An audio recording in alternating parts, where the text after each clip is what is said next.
الله الرحمن الرحيم الحمد لله والصلاة والسلام على رسول الله وبعد. باب تحريم الخطبة على خطبة أخيه حتى يأذن أو يترك.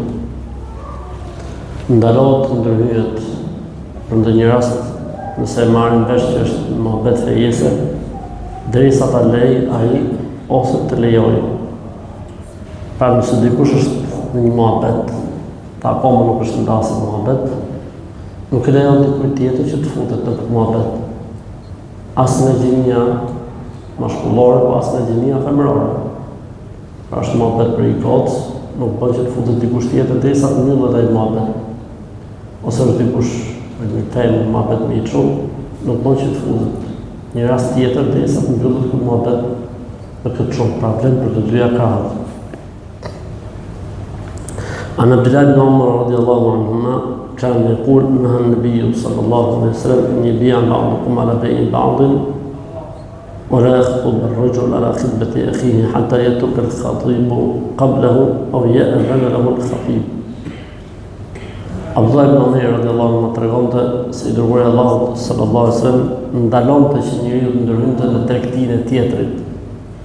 Pra kur dikush është duke bërë një biznes, është duke bërë një tregti, është duke plotësuar një kontratë, si lejohet një tjetër që të futet për të njëjtën gjë, sepse i bie që me ndërhyn hapun e tjetrit. Po kështu thamë ndaloi që të ndërhyjë njeriu në fejesën e vllajt të tij, derisa ta lej pra të heqë dorë, ose t'ja lejojë, të thotë futu s'ka problem. Pra gjithë kjo i shërben kujt ruajtjes vllaznisë dhe mos prishet zemra. Sepse njeriu bëhet nga gjaku, nga nervat, nga emocionet.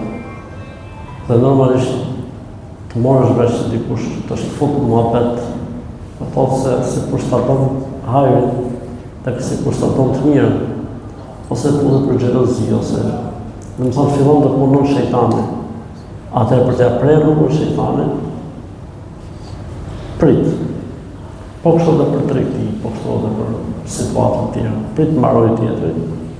Nëse nuk shkojnë punat, atëherë fillon në bismillah.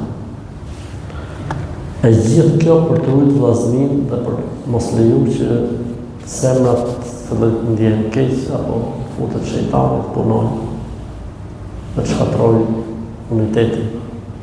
Wassalamu alaikum warahmatullahi wabarakatuh.